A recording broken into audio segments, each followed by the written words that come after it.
Bonjour à toutes et à tous. Imaginez un pays déchiré par une guerre brutale, où des millions de vies sont bouleversées pour des questions de pouvoir, de religion et de ressources. C'est le Soudan entre 1983 et 2005, plongé alors dans sa seconde guerre civile. Aujourd'hui, dans ce 5e cours d'une série sur le Soudan du Sud, je vais vous raconter cette histoire en 3 actes. Les causes et l'escalade du conflit, le rôle central de John Garang, et enfin la conquête de l'indépendance du Soudan du Sud en 2011. Premier coup de projecteur, or noir, loi islamique, facteur déclencheur et escalade de la guerre civile. Deux éléments contribuent à déclencher la seconde guerre civile soudanaise. D'abord, la découverte de pétrole dans le sud. Le président Gafar Nimeri à Khartoum veut contrôler cette manne. En 1980, il déchire les accords d'Addis-Abeba de 1972 qui donnaient une autonomie au sud. Ensuite, en 1983, il impose la charia, la loi islamique, à tout le pays. Pour le Sud, animistes et chrétiens, c'est une provocation. Ces deux décisions, le pétrole et la charia, allument la mèche. En mai 1983, une mutinerie éclate à bord, menée par un colonel Denka, John Garang. Il fonde le Mouvement populaire de libération du Soudan, le SPLM, et son bras armé, le SPLA. La guerre est lancée. Khartoum répond par des bombardements massifs, mais la rébellion gagne du terrain.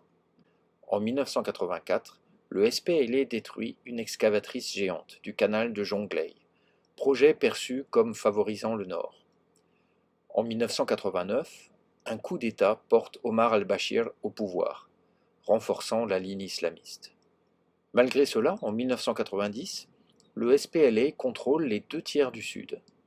Le conflit est cruel. Des milliers d'enfants, les Lost Boys, fuient à pied, traversant les immensités et les rivières, pour atteindre finalement des camps de réfugiés. Environ 20 000 d'entre eux, la plupart orphelins, survivent, et 4 000 sont accueillis aux États-Unis. N'oublions pas non plus les Lost Girls, moins visibles, mais qui souffrent tout autant, et parfois même plus, comme le racontent Naomi Baki et Rebecca Deng dans leurs témoignages bouleversants. En 1991, la rébellion se fracture. Riek Machar, leader Nouer, défie Garang, lui reprochant notamment son autoritarisme. Cette cruelle division affaiblit le SPLA, accroît les tensions ethniques et rallonge la durée de la guerre. En 1997, Riek Machar s'allie même avec Khartoum, ce que Garang décrit comme un coup de poignard dans le dos. En 2002, il finit par se réconcilier avec John Garang sous la pression des négociations de paix. Après ces années fracturées, les pourparlers s'accélèrent. En 2004, des accords sur le partage du pouvoir et des ressources sont signés. Enfin, le 9 janvier 2005, l'accord de paix global, le Comprehensive Peace Agreement, le CPA, est signé. Il promet une autonomie de 6 ans, un partage des revenus pétroliers et un référendum pour 2011. La guerre qui a dévasté le pays s'achève, mais les cicatrices restent profondes. Deuxième point, John Garang, père de la nation. John Garang, c'est vraiment l'âme de cette lutte. Né en 1945 dans une famille d'Inca modeste, il n'était pas destiné à devenir une icône. À 17 ans, il rejoint la rébellion Anyanya, mais ses chefs l'envoient étudier. Grâce à une bourse, il décroche un diplôme en économie aux États-Unis, puis un doctorat en 1981. John Garang, ce n'est pas juste un militaire, c'est un intellectuel qui rêve d'un nouveau Soudan, the New Sudan, laïque, fédéral, égalitaire. Il plaide pour cela jusqu'aux Nations Unies. En 1983, il prend la tête du SPLM et de la SPLA, qu'il fonde. Il se révèle un chef de guerre exceptionnel, galvanisant ses troupes avec des discours enflammés, mêlant justice sociale et érudition. John Garang est un roc. Pendant 20 ans, il survit dans la brousse, résiste aux offensives, aux famines, aux trahisons. En 2002, il rencontre George W. Bush à Washington, puis Omar al-Bashir à Kampala, en Ouganda. En 2005, il devient vice-président du Soudan grâce au CPA, mais 3 semaines plus tard, il meurt dans un crash d'hélicoptère. Sa disparition choque le Sud. Son mythe grandit. Statues, billets de banque, place à son nom. Garang devient le père de la nation. Ses successeurs, en particulier Salva Kiir, s'appuient sur son image pour unifier un pays fragile. Le John Garang Memorial Square, dans la capitale du Soudan du Sud indépendant, devient un lieu de mémoire incontournable. Troisième et dernier coup de projecteur, la conquête de l'indépendance.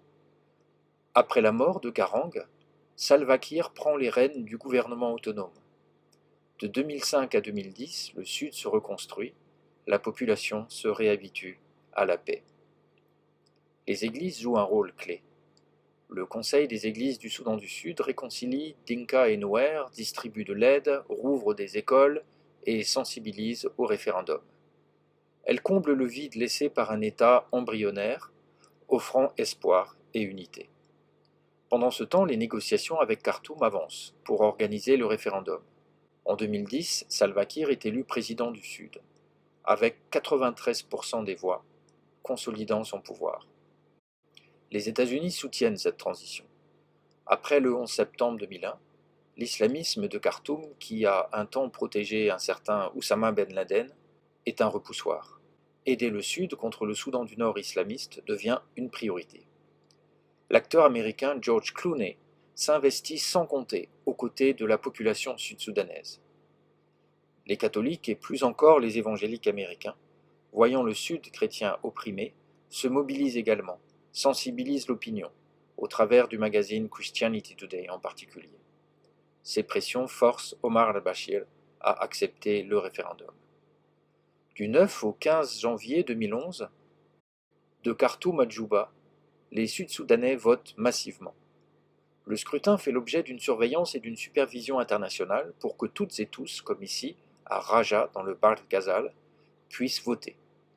Résultat, 98,83% de la population sud-soudanaise choisit l'indépendance avec une participation de 97,58%. C'est un raz-de-marée. Le 7 février, les résultats sont officialisés.